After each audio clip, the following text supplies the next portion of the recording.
I'm sorry, but I don't want to be an emperor. That's not my business. In this world, there's room for everyone, and the good earth is rich and can provide for everyone. The way of life can be free and beautiful, but we have lost the way. Greed has poisoned men's souls, has barricaded the world with hate. We think too much and feel too little. We think too much and feel too little. More than machinery, we need humanity. More than cleverness, we need kindness. Without these qualities, life will be violent. And all will be lost. All will be lost. Do not despair. The hate of men will pass, and dictators die. Dictators die. And the power they took from the people will return to the people. Will return to the people. Let us all unite. Let us fight for a new world, to do away with greed. Now let us fight to free the world, to fulfill that promise. Let us all unite. Welcome, folks, to the Corporation Nation radio program. I'm Clint Richardson, your host. It is April 1st to be exact, 2014. Welcome to the show. My guest today is Dr. Will Spencer from, well, he actually has many websites, but we'll start off with bodyelectrician.com for now. Also vibrantbees.com, which we'll get into. But I wanted to welcome Will to the show and start off by talking about your book. Will, welcome to the show, sir. Hey, good afternoon, good evening, Clint and listeners. Thank you. Absolutely. So basically, Will contacted me and he asked me when he heard that I was actually suffering from my little recent fate here, my little health issue, and offered to help me out in a way. And what he was offering was basically it's a hand scan. And Will, I'm going to let you go ahead and explain how that works for folks and what it's designed to do. What it's designed to do? Well, it's a little bit of technology that's actually based on technology out of the 1950s.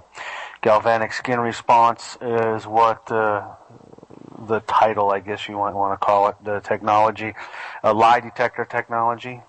Where they monitor the response at the skin level. I mean, skin is the biggest organ we have. It connects everything. And this is how NASA and the military has been monitoring the pilots and astronauts right over the radio waves. They're monitoring their body functions and nervous system functions and just monitoring the pilots or the astronauts. As long as the electrodes touch anywhere on your skin, you're going to be able to have access to the data of what's happening inside the body. Now, how deep does that go? And would this be considered a biometric in nature, or? The term is called biocommunication. It's communicating with our biology, and we're looking for, in our database, over 20,000 different stressors. So we have heavy metals, petrochemicals, viruses, bacteria, fungi, parasites, biological warfare agents, chemical warfare agents. We're able to look at all your teeth, all your vertebrae, all the organs, your chakras, all the different meridians. I mean, everything. If you have one cancer cell in your body, we'll be able to find it. If you have one Lyme bacteria that's stressing you, we'll be able to see it. The exact strains we have, there's now 100 strains now of mutated bacteria associated with Lyme's. We have them all. We have just all the crazy stuff. I mean, you name it. I mean, there's a lot of stuff. And then what really adds to the uniqueness of this is it gives us a protocol to follow to balance out the stress. And it's all based on frequencies. So that's the big thing that makes what we do extremely powerful. And the other thing is that we've created most of the supplementations that we use. So it's not like you can't get this stuff out in the mainstream. It's just not there. So you have your own product line then? Correct.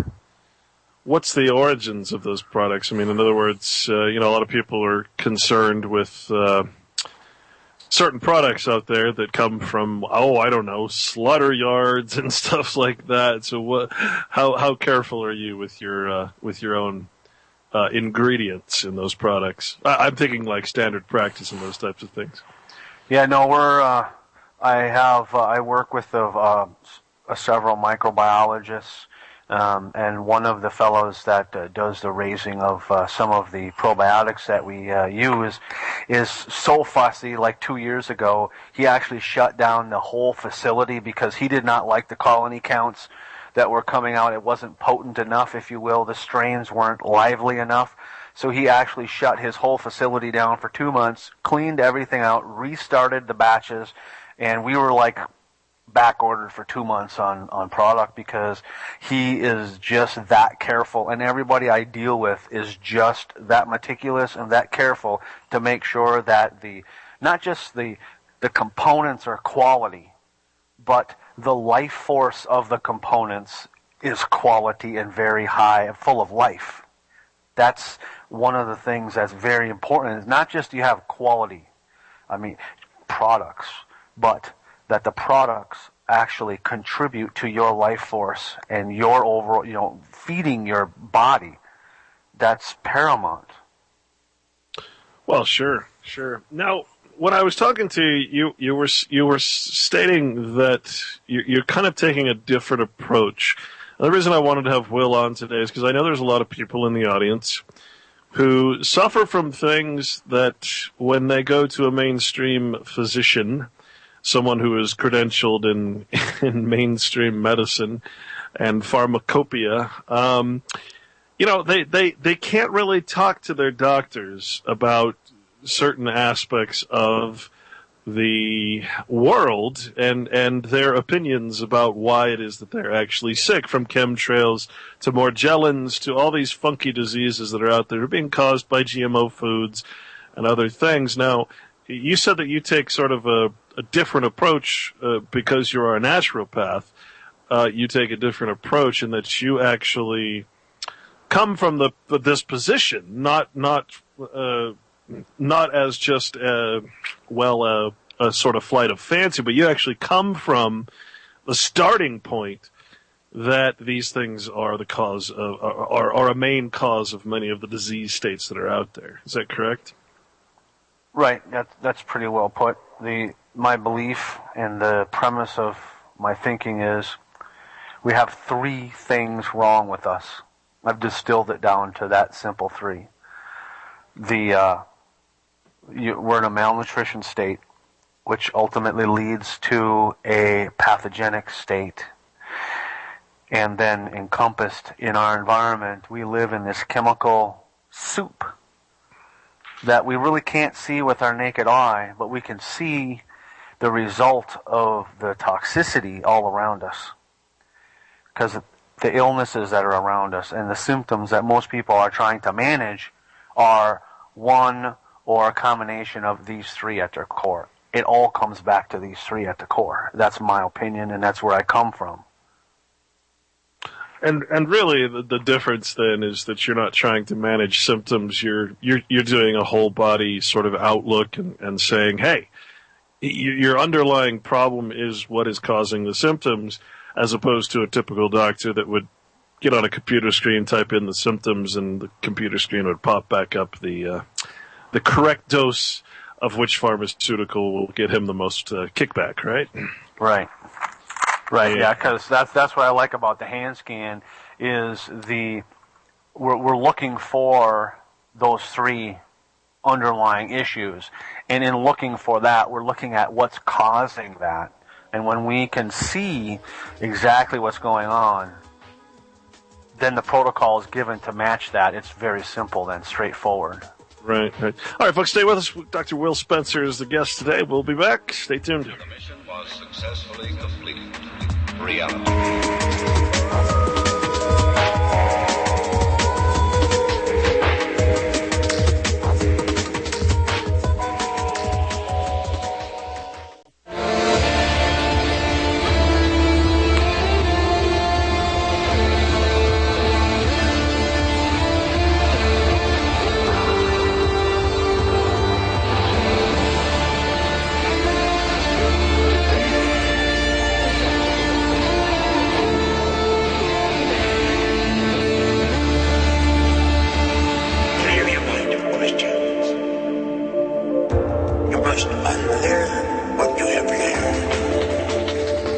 right, folks, welcome back here in the Corporation Nation.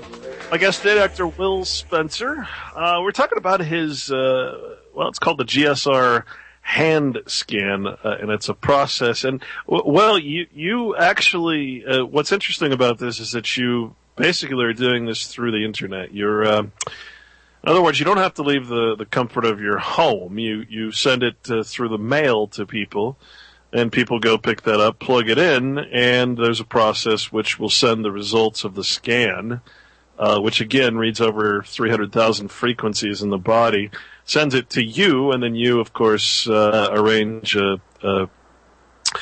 basically a consultation to talk about the results. Very interesting way of doing things, and very simple as well.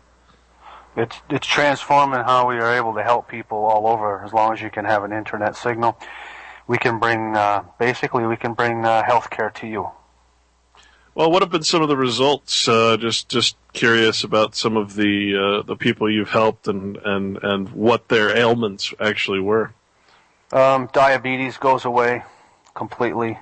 Morgellons goes away. Lyme disease, no matter if you've had Lyme for 20 years or more, it will go away eventually. As long as, there again, as long as you're willing to follow along, because this is kind of a lifestyle change for most people. Because there's some dietary suggestions that'll make it even more powerful. There's some supplements to take. There's some other emotional balancers, if you will, because we live in a socially engineered environment, and there's strategic negative emotional programming on a societal level that everyone is open to. And that plays into our biological ill health or our wellness. So we work on all these different levels. We have, cancers just go away. I've had tumors fall out of people, literally, or the body reabsorbs them. Diverticulitis, all different digestive disorders. Some really crazy stuff. Unbelievable what people are suffering from nowadays, and to me, it's not by accident. These illnesses.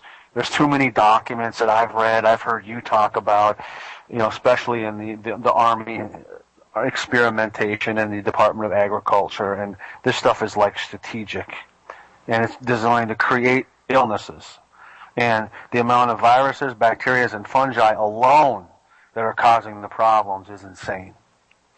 Well, and of course when you go and you read, which a lot of people unfortunately don't, but if you went to Title 50, I believe it was, and you actually read about the biological weapons program and how we are all basically consenting adults when it comes to being tested on at any time, it's a little frightening when you see that basically any test can be given, administered, biological weapons test can be administered at any time, and pretty much, as far as I'm considered, is being administered at any time. That's what you see in the skies all the time.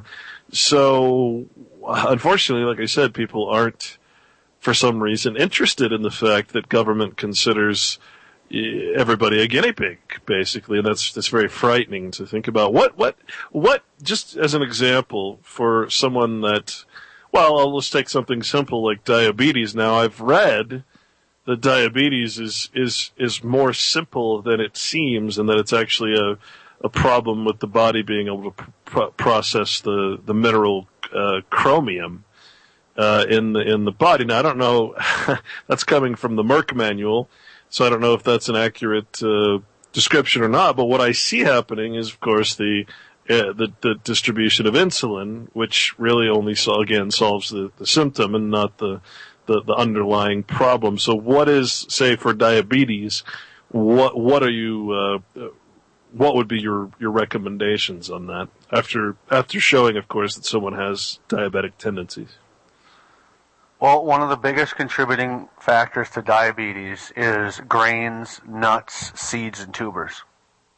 I don't consider them food. They are survival food at best.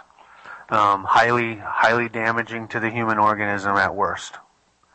The amount of insulin that needs to be produced when you eat any kind of grains or anything made from grains, nuts, or seeds put such a tax on the pancreas to convert to try to convert the insoluble fiber and the carbohydrate factors of that into something that the body could use.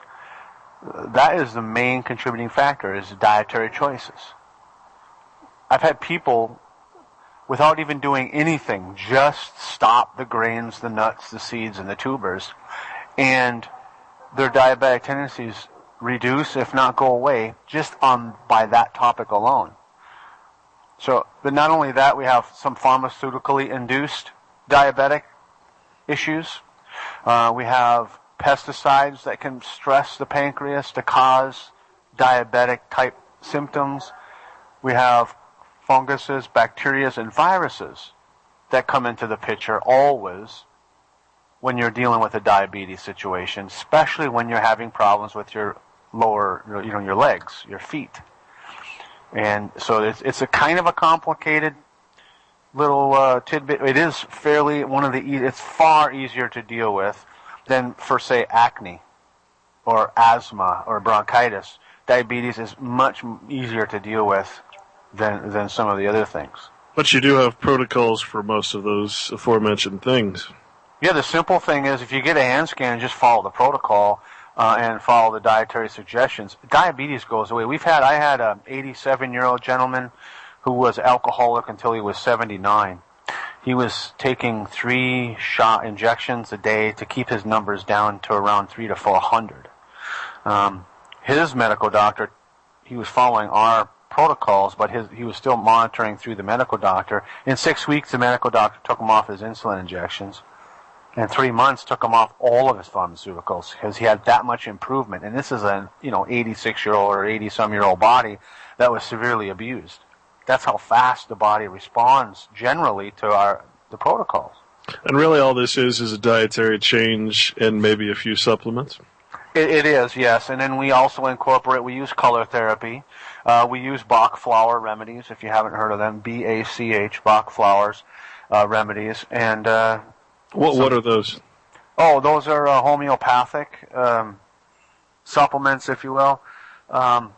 Different flowers, different plants have different medicinal values. Actually, they have different emotional value. And this Dr. Bach from Europe has put together a set of remedies for the emotions and has identified which flowers or which essence of herbs can, help with different emotional states. So it's a whole science just on that one thing alone. So if I were to ask you who came up with your particular protocols, you'd probably tell me it's a combination of many people's research. Oh yeah, by far. I'm not doing this all by myself. Yeah. My whole education, if you will, encompasses well over 14 different modalities. Different trainings from all over the world, literally. A lot of Native American shamanism I learned directly from some medicine people from North America as well as Australia. And it's a combination. I've had an old-timer tell me that you can go to school to learn so much, and then you learn all these, and you kind of come up with your own recipe, if you will. And you just implement that recipe. Sure. And that's what we have. Sure. All right, folks, we'll be back with Dr. Will Spencer. That's bodyelectrician.com, as well as we'll talk about some other websites and what else Dr. Spencer's doing after we get back. Stay tuned.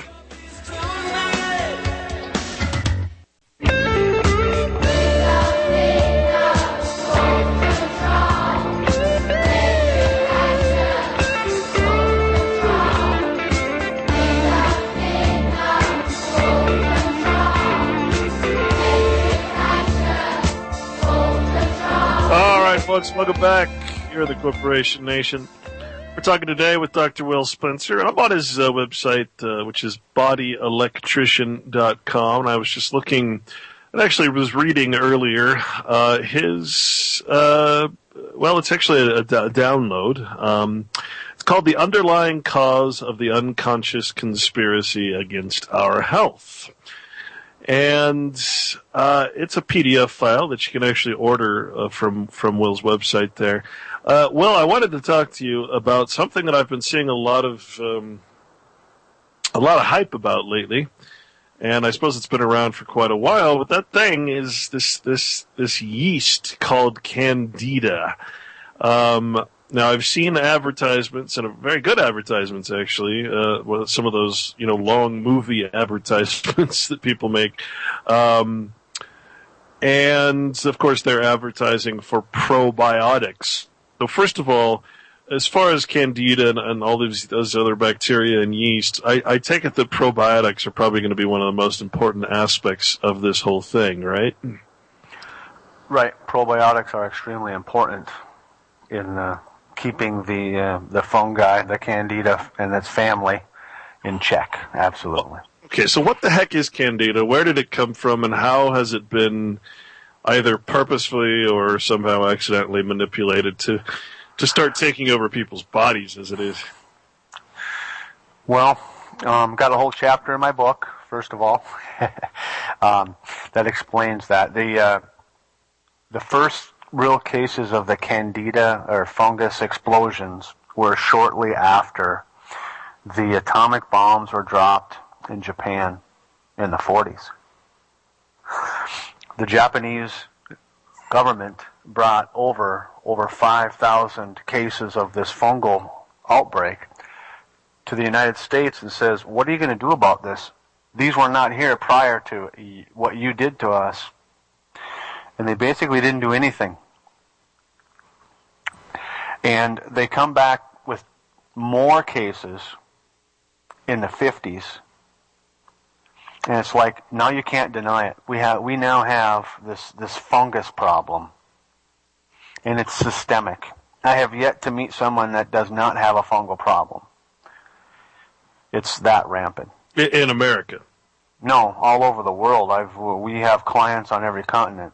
And it's not just here in North America. So, are you saying that these things are actually like the nuclear, the dawn of the nuclear age? They kind of get a kick out of the radicals flying around and all the cesium and everything? Well, I wouldn't say they get a kick out of it, but the damage that the open atmospheric radiation actually causes food to be produced for the fungi, because the fungi live on dead, dying, or damaged tissue. It doesn't matter if it's a tree in the woods, if it's an animal, if it's an insect, or if it's a human being. As long as there's a food source, there's moisture, and the temperature's right, they will flourish. And so that's the key to this whole fungi thing. Trying to kill the fungus is going to cause you basically a lifelong event of trying to kill the fungus. You will never get rid of it. You will get rid of it to a point, and then it has the ability naturally to mutate and become stronger, and to figure out how you're trying to kill it. It will work a way around it to live. It has that much will to live. Nature, and these are just naturally occurring organisms. Nature has an intelligence that surpasses this egotistical industrial education that most people have. So trying to kill the fungus is really going to basically lead you down a path that's going to take a lot of your resources, your money, because the Candida or the penicillium or any of these other natural funguses, they're not the problem, really. The problem is the ill health of the body. Well, I would assume that the problem is that we're feeding these yeast and other bacteria exactly what they want to eat. That's exactly. They actually have the ability to create neural networks. They take their colony consciousness and basically weave it in with ours in actual nerve cells, and they will actually tell you what to eat through cravings, so you feed them instead of you. This is where you get sugar cravings, donut cravings, pizza and beer cravings, anything that's a carbohydrate or a sugar or something that turns into a sugar that raises your glucose, that will feed them. They will basically control you like a puppet. Interesting and kind of frightening when you think about it. When you say it's a neural network, does it actually get into the brain and actually? It's systemic then. It's systemic, and we actually, when we're looking, one of our categories is looking for any fungi in the brain cavity, which is not supposed to be there. But we see it, like I would say a good 80+% of the time when we're doing scans, it shows up. And it's usually with people having brain fog, having thyroid problems, they're having vision problems, sinus problems, they're having central nervous system issues. There's fungus in the brain just about every single time.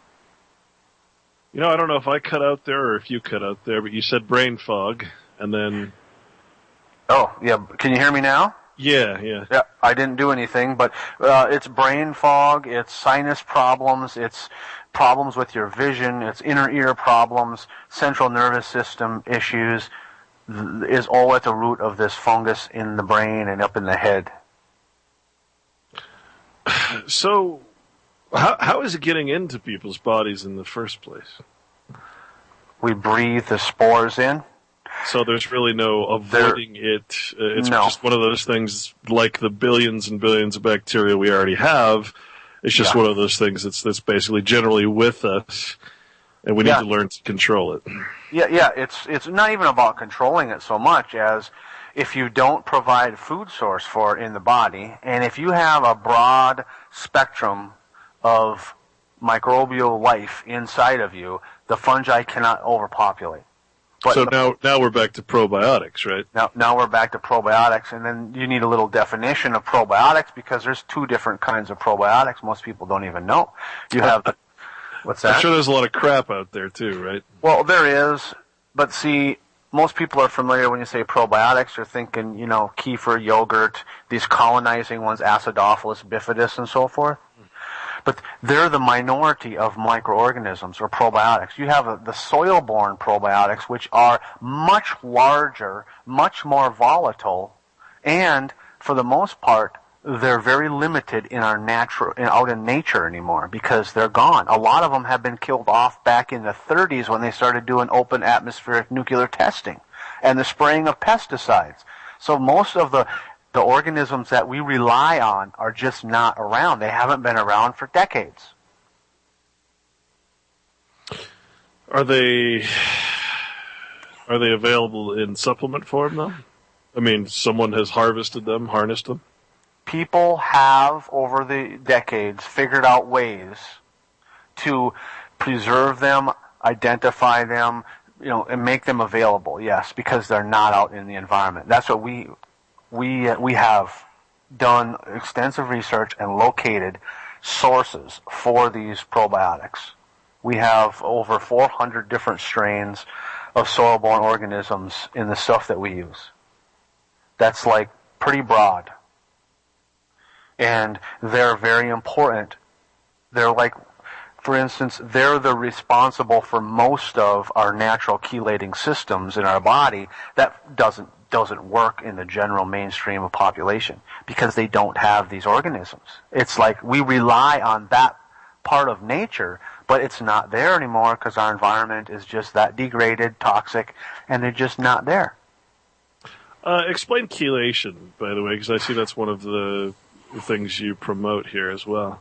I do, and I promote a natural chelation. I call it nature's chelation. It's the way we were intended to work from nature for like the thousands of years prior to industrialization. And the components that make the chelation process work are the microorganisms and a broad spectrum of available minerals in the colloid form. Those are the two main components that make the chelation process work. And the other part is a body that actually functions. And the chelation process actually involves what? The chelation process actually involves attracting the free radicals and the toxins and the poisons, as well as the microorganisms actually like little Pac-Men that go around through our body and actually digest the metals, the toxins, and the foreign material. Gotcha. All right, folks, stay tuned. We'll talk some more about this Candida stuff when we get back and go on to talk about some bees and the bee problems and some solutions there. Stay tuned.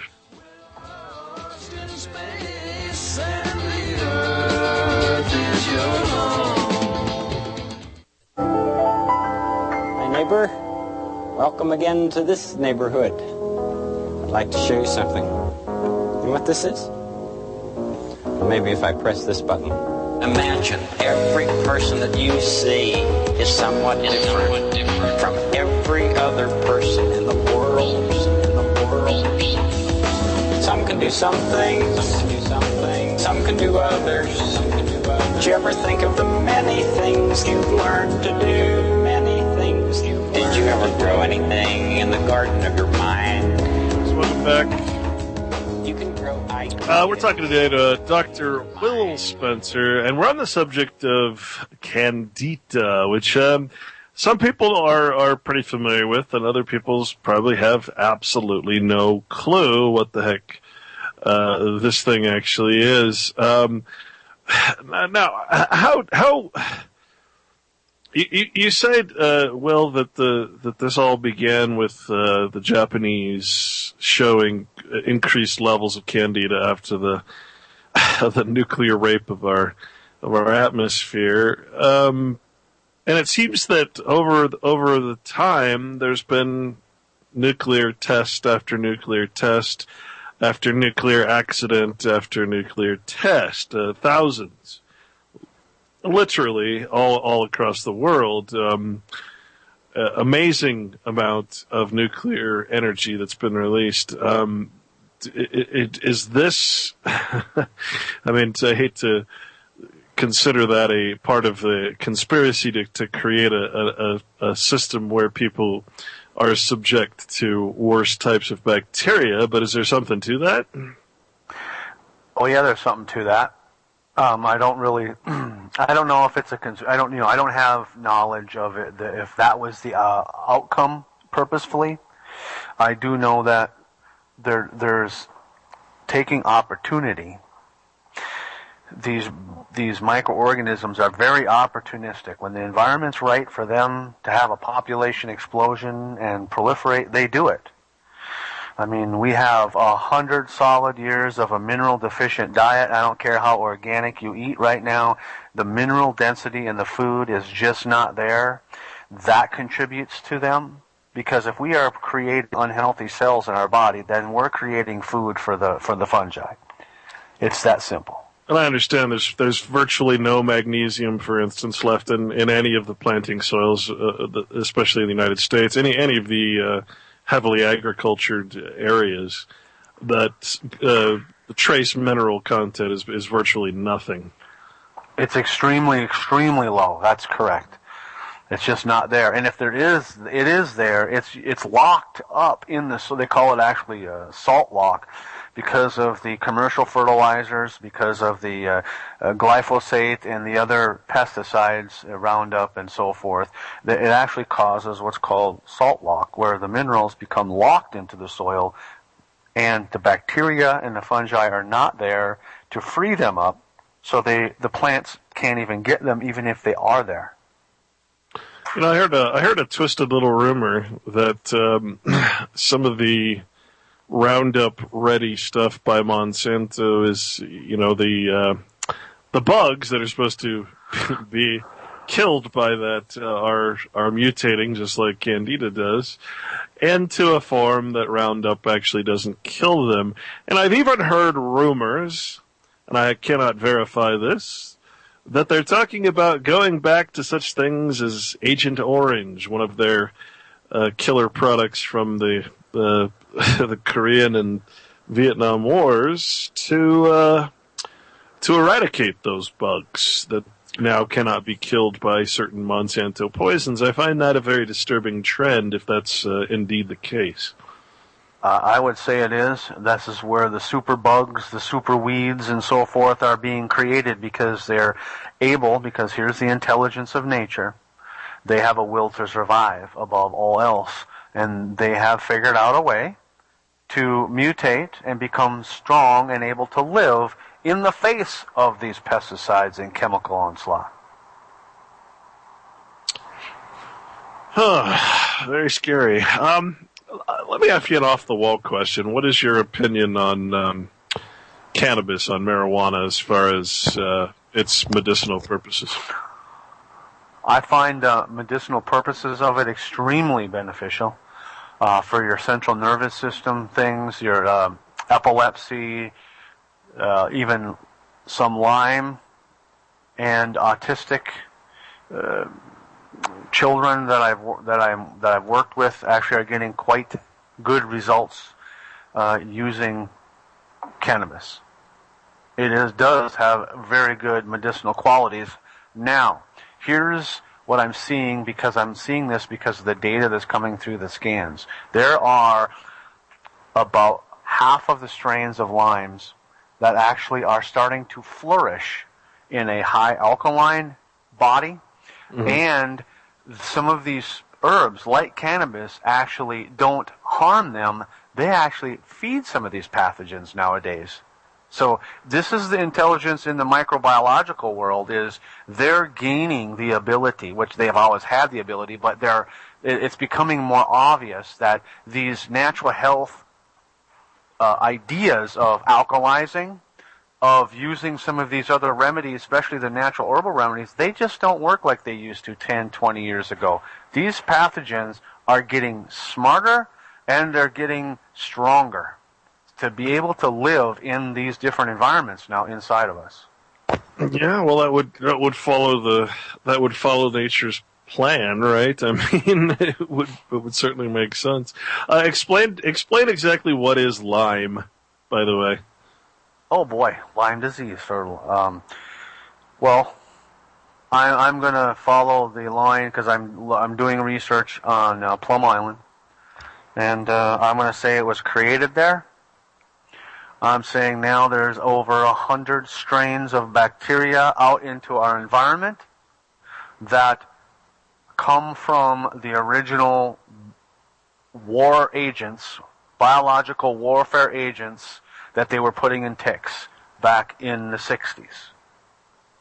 So you can do your own research. I've done mine. I've actually interviewed people that have worked there to verify some of these books like Lab 257 and some of these other Lyme, I would call them documentaries, because some people told me into personal things off the record, of course, so they can keep their retirement, that this is, it was a strategic biological weapons designed to inflict harm on the enemy's food chain.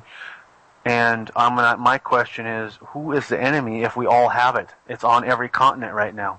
So the ticks were designed to attack the living creatures that we eat, basically, is what you're saying.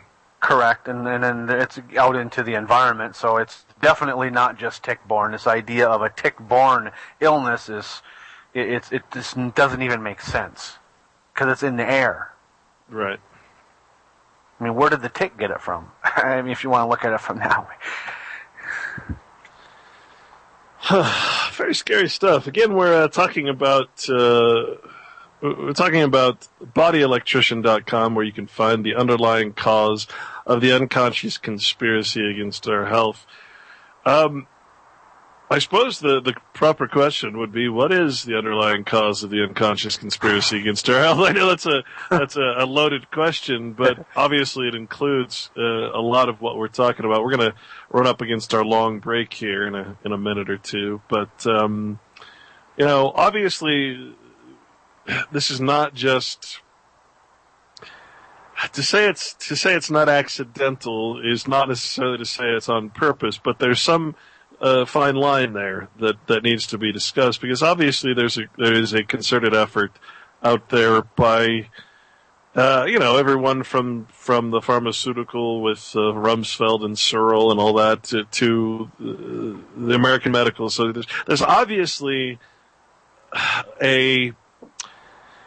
something out there that is designed to make people unhealthy, and whether that design be a very purposeful one or not, it's hard to discern sometimes, but it certainly seems purposeful. Well, documents that I've seen, it is nothing but strategic. This is not accidental. And where would you say the root of that is coming from? The root of what is? Are we talking about a quote unquote military industrial complex situation? I mean, my research, of course, is into the financials of all that, and I can't really see a difference between government and corporations anymore. One feeds the other, one has the stock of the other, and one makes the rules as a stockholder. So it's kind of, to say that there's a difference between these two industries, government and private industry, is almost laughable to me. So I guess the question is, where's it coming from? What's the underlying root of it? And I guess we'll wait till we get back from break before we can delve into that further. Stay tuned, folks. Dr. Will Spencer is our guest today.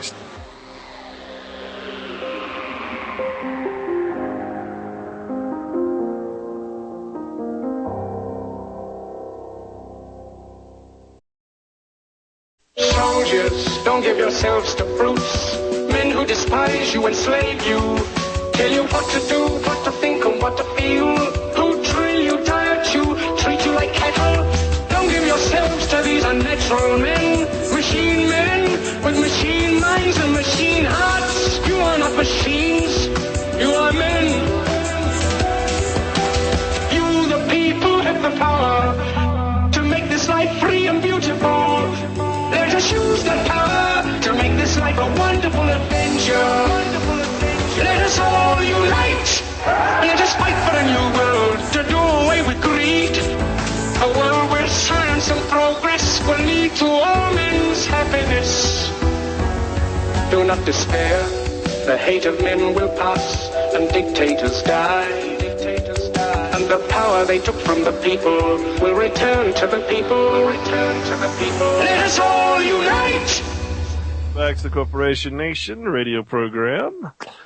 My guest today is Dr. Will Spence. We're going to talk about some of his other websites now, but there was a question from the chat room. It just basically just says, hey, Will, what do you consider an optimum diet? In other words, how does one, through diet alone, keep candida and airborne fungi in check within the body or prevent it from returning? I mean, what do you base diets on such things as blood types, or is it just basically stopping the fueling, like you said, grains, nuts, and that sort of thing? Well, stopping the fueling is the big thing. I mean, that's grains, nuts, seeds, and tubers. I mean, that's a whole chapter in my book. That's a potato, sweet potato, peanut, Jerusalem artichoke. They're just. I'm not the only one saying this either. Just to let you know, there's quite a bit of data out there. It's just fairly suppressed. The bulk of the dietary suggestions out there right now encourage the eating of these things. I mean, when you have a president like Billy Clinton pushing eating this stuff, you know there's something wrong. I mean, politicians, they're ad men, basically hard selling you on a fact. I mean, on a marketing ploy, rather. Sure. Okay, so stop defeating the problem is a big contributor to getting rid of the problem. Well, so would you say that going back to a more simple diet, let's say the farm diet of milk, meat, maybe your basic vegetables grown in your own garden, that sort of thing, is really the most. I mean, because obviously all these food products that we have were never available in the history of man. We haven't had a whole aisle devoted to just cereal. Right. It's kind of crazy actually when you think about it. So, meat-based diet, plant-based diet, what is best for this? Fruit, animal products, and vegetables. Okay, that's huge. That's three big areas. And when you really look at the implementation of this high carbohydrate push diet that we have today, and then look at a couple of 100 years ago, prior to the moldboard plow, thank you, John Deere, prior to that invention, it was impossible to raise and cultivate as much carbohydrates as we have today. It was impossible. You didn't have enough manpower, first of all. So if you just look, I mean, I learned a lot about my diet, this particular way of eating, from an anthropologist friend and client. He was a 42-year professor of anthropology, and he studied cultures back for millennia. And nobody ever on the face of the planet eats like we eat today prior to this industrial revolution that we have. Now, have you ever heard of lacto-fermentation for such things as nuts and that sort of thing? Is that an option for people who do like the nuts? Well, nuts, seeds, and grains, there's about a 14-day process to disable all the problems with it. Mm-hmm. There's 2 fermentations that take place actually over the 14 days, and if you do any history, looking at history in the past, it was basically a 14-day process, highly laborious, to make those items useful for food. And it was only used in times of emergency. It was never a staple food eaten every day. Never. Amazing, really, when you think about it. The lengths they've gone to create product and product recognition. The almond is a great example. I mean, I know that almonds are basically poisonous to you when you're eating them raw, and yet there's a whole vegan, vegetarian community that's been based on the concept of raw food. Right. Very, very, very scary, actually, when you think about it. And then another question: what is a prebiotic compared to a probiotic? A prebiotic is something that feeds the microorganisms that are already in our stomach. It's like food for them.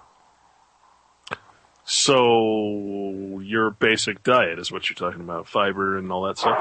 Well, soluble fiber. But yeah, it's feeding what's in there. And see, here's the problem nowadays we have is most people have such an imbalanced microbiological terrain inside of them. When they take prebiotics, you don't know who you're feeding in there. When you have a pathogenic state going on, and then you throw like some of these prebiotic supplements in there, a lot of people I'm seeing are ending up with, basically they're feeding the E. coli or the Salmonella or the Clostridium or some of these other opportunistic pathogens. So I never thought of this before. It sounds like you actually, not only do you need the probiotics in your system, but you also need to take care of them. Right. Yeah. You need to actually treat them right so that they can basically habitate and even cohabitate with the bad stuff to make sure that it doesn't get out of control. Right. Well, see, this is what I like. This is a marketing ploy. It's good and bad, for the most part. Sure, like cholesterol, right? We need E. coli, just like we need staph, strep, salmonella, and so forth. These are responsible for producing some of our B vitamins, for instance, when they're in balance. When they're out of balance, then they cause us harm. Mm. Very nice. Well, let's move on to you have a website. It's it's vibrantbees.com. So you've actually ventured over into what's commonly known as colony collapse disorder and all of the things that are happening through. Well, I assume it's pesticides and everything else in the bee colonies, and are trying to actually teach how to have vibrant bees. Right. Well, yes. I started out having my own bees and discovering my own problems because the neighbors where I had my bees were spraying pesticides, and the drift was drifting, and my bees were going. You can't control insects. They're going to go check flowers where they're going to go and check flowers. And it just happens to be in the pesticide fields. My bees, I ended up having a few years of problems, so I started doing my own research for my own. It started out as a selfish endeavor on my own bees, coming to find out a lot of people are having this problem. Not only the pesticide issue, but the GMO issue. and the mineral deficiencies in the monoculture, in the agriculture, adds to the problem. And then we have all these newfangled pesticides that are actually the plants that are creating the pesticides in the plant. Well, the flower's part of the plant, and they're bringing all this pollen and nectar with the pesticides embedded into its molecular structure to the hive. And it accumulates, and they basically poison themselves. The things we facilitate. So I was looking at some of the products that you actually are offering on there. For instance, honeybee probiotic powder to stop the mold, rubbed on the bottom of the boards to, I assume, on the hive, right? Yeah, inside the hive. These are all application on the inside of the hives, right? And a probiotic powder. So it's basically you're doing the same thing that you would do for any other creature, basically, is increasing their probiotic power. Exactly. Mm-hmm. Yeah, that makes perfect sense, actually. It's too logical. People can't accept that, man. All right, so stay tuned. We'll be back. It is like a finger pointing away to the moon. Don't concentrate on the finger or you will miss all that heavenly glory. Empty your mind, be formless, shapeless, like water, like water. Water can flow or it can crash. All right, be folks, water, welcome my back. friend. Guest today, Dr. Will Spencer. We are talking about bees and the crazy things that have been happening with our bee supply. Of course, I don't think I have to tell anybody out there the importance of our bees, our bee population, colonies, and how they affect the food, the system of growth, of pollination of food. I think that's a pretty well-known factor with most people. Again, looking at your products that you're promoting on the site here and selling, Honeybee Mineral Buzz. Where are you actually just throwing that into the hive? No, that's actually a liquid that you mix with a food source. A lot of people use sugar or other sweeteners, if you will, to feed them when they don't have the nectar available. And actually we use that to get the minerals into them. So it's like supplementing, right? Right. And you're basically saying that I guess the whole point is you can't control where like you said, where your bees fly to, which flowers they're attracted to. They don't necessarily have a sensor that says, "Oh dear Lord, these aren't natural." They just see the pretty flower and the pollen and want to go get it. So what we're really saying is, hey, like anything, like even the probiotics in your tummy, in your body, you need to take care of these little creatures. You need to support their systems because they're probably going to get themselves into trouble without even knowing it. Well, yeah, especially if these migratory beekeepers, they're sending thousands of hives. Like, for instance, you mentioned almonds. Okay, almonds is the way the almond industry is today, demands that they use bees to pollinate the trees in the spring when they're flowering to get the production that they get out of the almonds. And almonds is one of the most highly pesticided trees that we have in agriculture. Well, maybe you can explain, because I know a colony collapse disorder, as it's called, CCD, is sort of a mystery to a lot of people. A lot of people say it's the cell phones messing with their receptors. A lot of people say it's the pesticides. Climate change, whatever, people want to think. What is your opinion on what what's really happening out there with these guys? It's all the above. I mean, we have EMF pollution, but the EMF pollution isn't as harsh on the bees if they have the broad spectrum of minerals in their diet. So then they're not so susceptible to the EMF pollution. We have pesticides and chemicals all over. the biggie is the pesticides. And now with the plants producing the pesticides inside their cellular structure, they're bringing back this contaminated pollen and nectar back to the hive. And that sets them up to have their own illnesses and allowing the bacteria and fungi and the parasites to then just be naturally coming in to do their recycling of an unhealthy hive, just like a body. A healthy body repels, like a healthy bee repels this stuff. A healthy plant repels the pests and bacteria and stuff. It's only because it's unhealthy is that these parasites, pathogens, and pests are even there. And so are the bees, are they leaving specifically, or are they dying in the hive, or are they leaving and going to die or joining other hives? No, I say that when their hive reaches a point of contamination overload, they leave. A lot of them are dying. I've seen bees having neurological problems, so their bodies just aren't working right, and at the same time they're just leaving the hive. When the queen leaves, or the queen stays and the rest of the hive leaves, there's a lot of different scenarios. That's why you're trying to put your finger on just one thing. What's causing colony collapse disorder? I say industrialization is causing colony collapse disorder.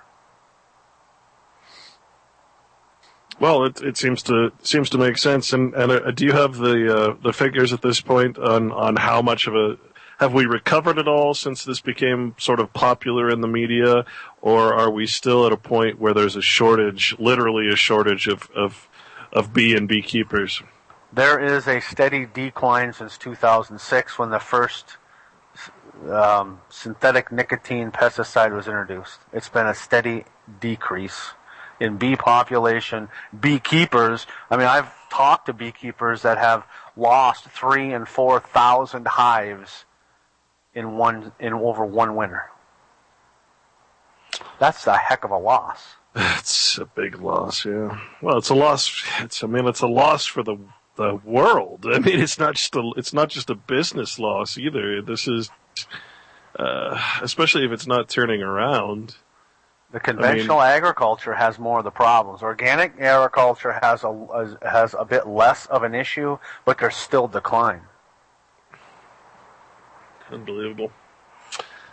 Well, you have a few more websites, and I wanted to give you a chance to talk about them. How about Environautics?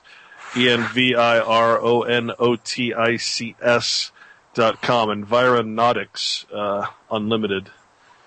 That's our overall product manufacturing sales site. I will have to make a little claimer here that all of our web presence is in the process of being overhauled right now. So if you find something that doesn't work, please check back. We're overhauling everything, and so it's a bit of a monumental task for us anyhow. And so just be patient with us. It'll be repaired soon.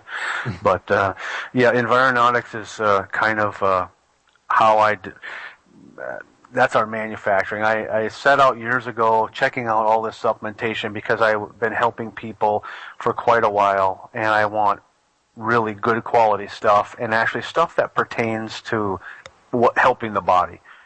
And I've discovered that most of the stuff in the open market is trash at best, and it's not even relevant to anything to help you get to the core vibrant health.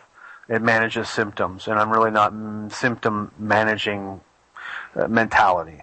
So we've ended up having to create mostly what we use now.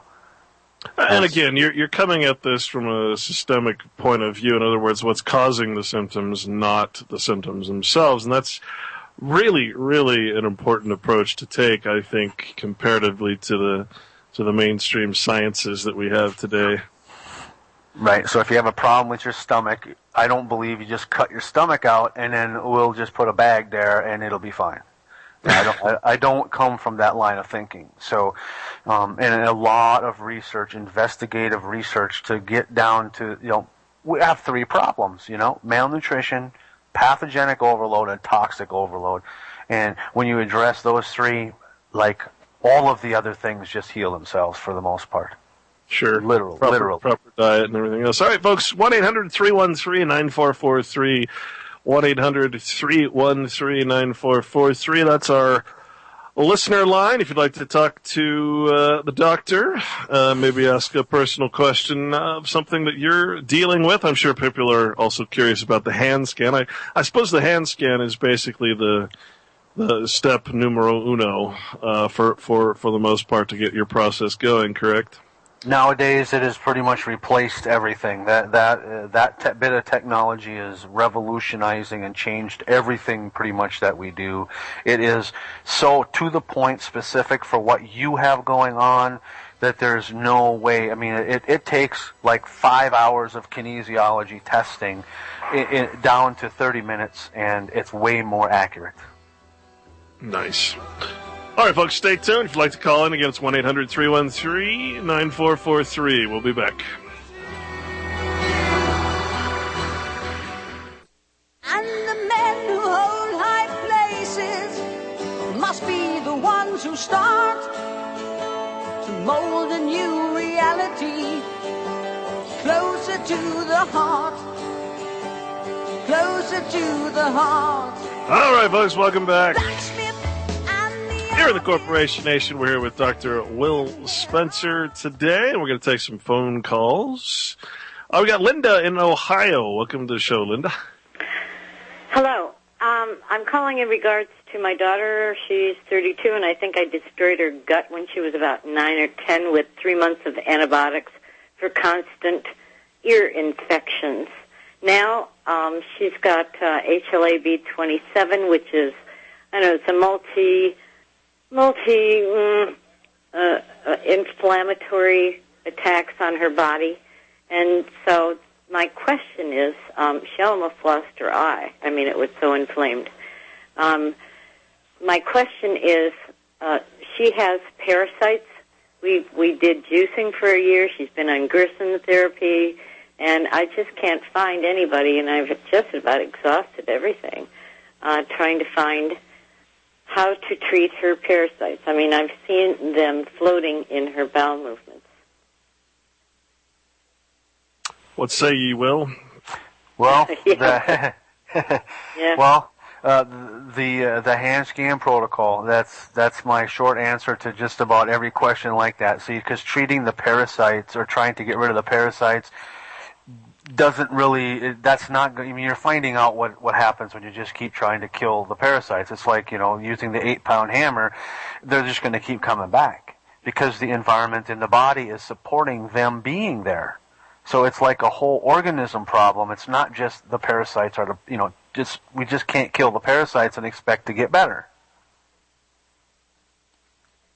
So, I mean, that's literally the simple answer for like everybody that's been coming to us late in the last couple of years. It's turning out that you get a hand scan to follow the protocol. Period. So what you're saying is that the parasites are there because of an underlying cause that you need to treat? Yeah. So if you set it up for the diminishment with the antibiotic use for months and months. Okay, right. You can't even expect to eat organic food today and regain your health because right. of the sheer mineral deficiency alone. So, and then once you've damaged the gut, then it's a downhill slide from there. Unfortunately, I mean the first 20 years of my life are like that. So that's what really brought me into where I am today is fixing myself first. I mean I'm client number 1. So right. it's like trying to just hammer the parasites is actually going to cause you more problems and set you up for more parasites or pathogens. That seems to be the problem. So what did you say I should tell her to do? I mean, she takes care of her health, and I mean, she doesn't go out with her friends because she can't eat or drink whatever they drink or anything. Right. So, well, on my website, bodyelectrician.com, there's a tab, GSR hand scanner. Okay, that's what I'm recommending. Either that or hit the contact button way over on the left and send me a message and get a hold of us. That's how simple it is. Okay, will do. Thank you. And somebody wanted me to mention if I got in, what about Dr. Jennifer's turpentine? That's all I have to say. Thank you so much for your time. Yep, you're welcome. Thanks for calling in. It must be turpentine as a solution, as a treatment for parasites? Yeah, I don't subscribe to that line of thinking, because there again, that's the whack-a-mole symptom relief thinking. It's using that turpentine. I mean, really? To me, right. So in other words, your body's not ill because it's lacking turpentine. Exactly. Yeah. Yeah, and just using substances, no matter what they are, just to try to kill the parasite or the pathogen is not going to get you into a vibrant state of health, unfortunately. So basically, if she orders, basically what would happen, as I understand it, is that she can make a request, sign an agreement, basically, and you send her a hand scanner. She plugs it in, sits it on it for about a half an hour or so. It measures the frequencies of the body, and that gets sent through the internet. You don't have to travel. You don't have to do anything.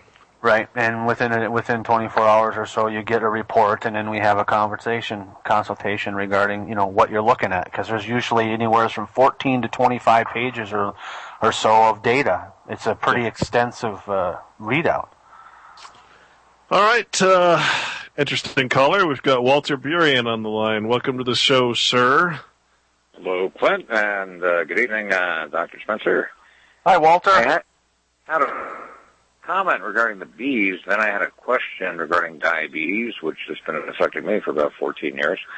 But on the bees, I had a very good friend, Jim Devlin, out of Arizona. He ran a company called Mr. Bee Pollen, and he distributed nationally and internationally different bee products. So when the hive disruption hit, and that affected his business, and it was affecting the entire world. So, I started doing a little research, and I'm pretty good at tracking things down. And I came across the one report that made 100% sense, even though it was totally suppressed by the syndicated media. Israel had been doing biological weapons research, and one of their projects was building a fungus parasite type biological weapon that was specifically designed to kill bees, where they'd be able to use the weapon on a country, which would cause their food growth to go to zero due to the non-pollination. And in the article, it showed when they were working on it, and then it gave a grid map of the world showing where the hive disruptions came from and then expanded. And it all centered, the very first incidences were around Israel. And then it went out from there. And it all zeroed in right on the time that they were working on the biological weaponry of how to kill bees to disrupt the food production of any country. So that made sense, and the distribution pattern as far as where and what countries were affected and when, it all stemmed from that location, right around where their biological weapons lab was. But that was just one comment, which I didn't know if you're aware of. You may want to track down that report because it's rather important, and the syndicated news media, not a peep, not a mention, not a word. And on the diabetes aspect, it's been affecting me now for about 14 years. And I've done a lot of research on it, and I've looked at the different supplements and so forth. By the way, selenium is the number one thing you want to take for diabetes. Chromium is important, but the selenium is the number one effector on the diabetes. But what I came down to a realization, especially after viewing the world statistics, the countries where the people are extremely active and have a very lean diet, virtually no diabetes. The countries that are very inactive, overweight, and bad diets, excessive diabetes. So, I came to the realization, yes, there are certain aspects that will help the diabetes symptoms and so forth, but the number one problem, especially in this country, is the lack of activity and the excessive diet. Would you agree that the lack of activity and the excessive diet is probably the factor from 1 to 10, that's a 10? Yes and no. Because if you're not able to burn the glucose off or metabolize the high glucose and the insulin out of your body, it's going to have an effect because it'll settle somewhere. And this leads, so I totally can get that. I mean, we have a pretty sedentary lifestyle here in this country. I would say the thyroid would probably have a lot to do with how much energy you actually burn as well individually. Must have something to do with that. Well, it does, but it's the whole. You see, it's the whole endocrine system and all the organs. When one organ is failing or having a problem, the whole entire system is having a problem. You cannot forget about the other glands in that system. Right, but you always have to look at environment, and I'm a strong believer in statistics. And the countries or locations which have virtually zero diabetes are the ones where people are extremely active and have very lean diets, and that's just a fact. And the opposite holds true for countries that are very inactive on their normal population and excessive diets. So, I've learned to focus on that point. If I want to lower my sugar levels and, need for insulin shots, I go out and take a long 5-mile, 6-mile walk with my 9 pups. I don't need an insulin shot that day because I burn off, the sugar. I exercised. When I don't exercise, I feel 100% like garbage. No energy, nothing. So, I always try to emphasize the point of get that exercise in and watch your diet.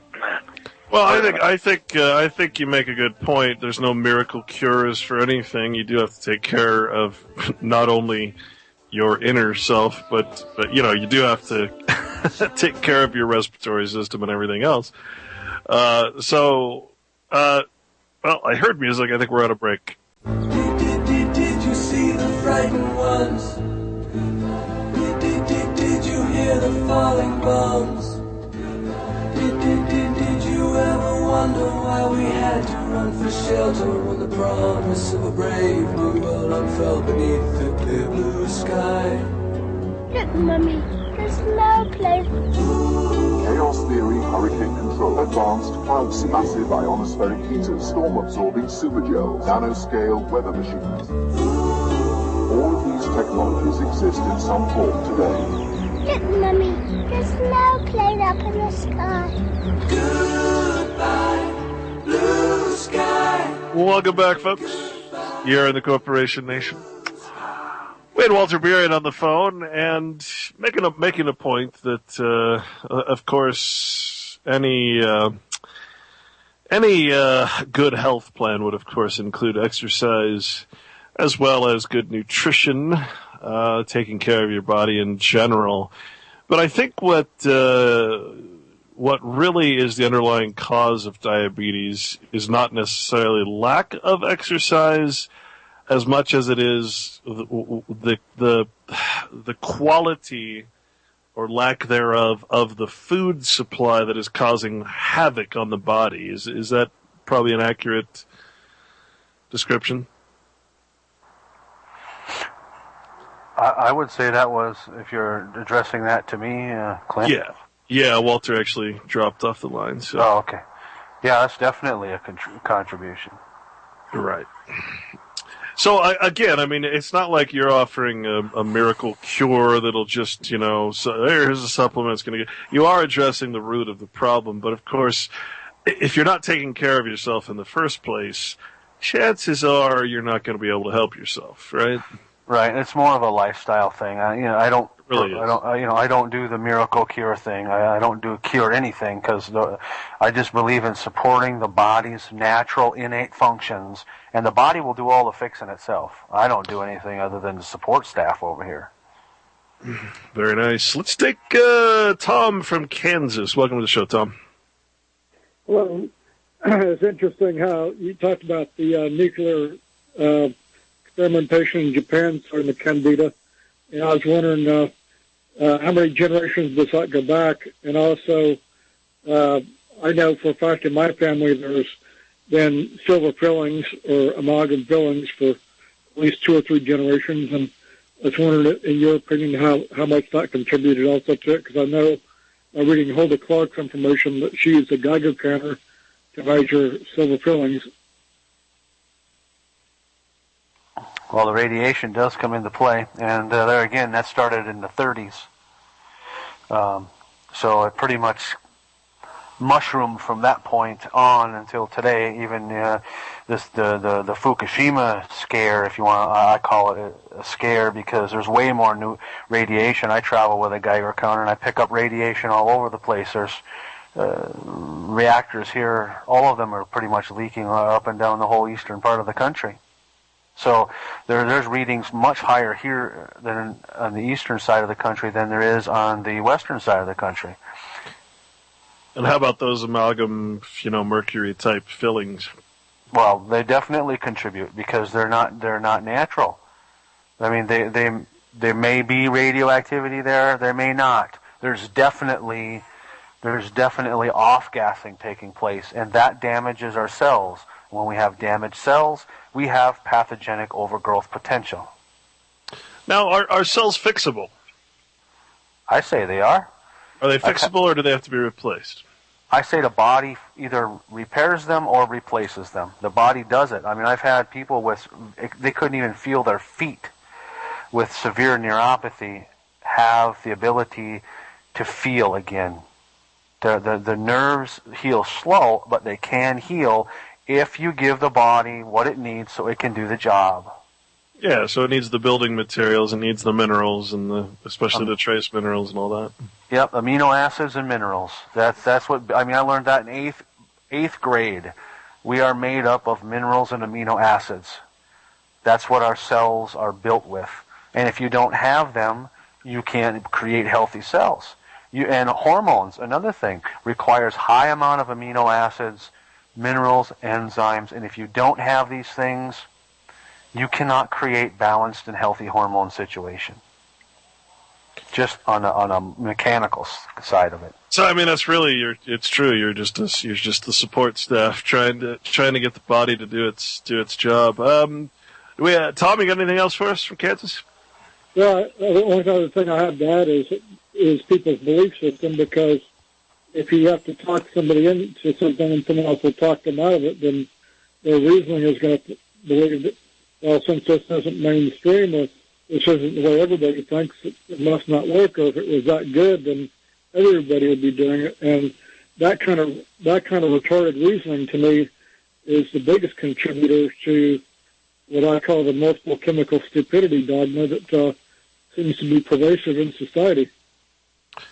Absolutely. Thanks for the call, Tom. I'd say you're up against the cognitive dissonance machine that is advertising is really what your problem is. It's not so much that the information isn't there. It's that it's twisted and turned and molded into something that's so against the trivium and against the classic, logic and reason machine that it's almost unrecognizable at this point. Let's take Larry in Texas. Larry, welcome to the show. Yes. Good evening, gentlemen. Hello. Hello. Good evening. Hello, Larry. Yes. I have several friends who have Morgellons disease, and they have struggled with it. And I know that diet, actually I went to the International Morgellons Conference in Austin a couple of years ago, and all these doctors are hitting it up with massive antibiotics.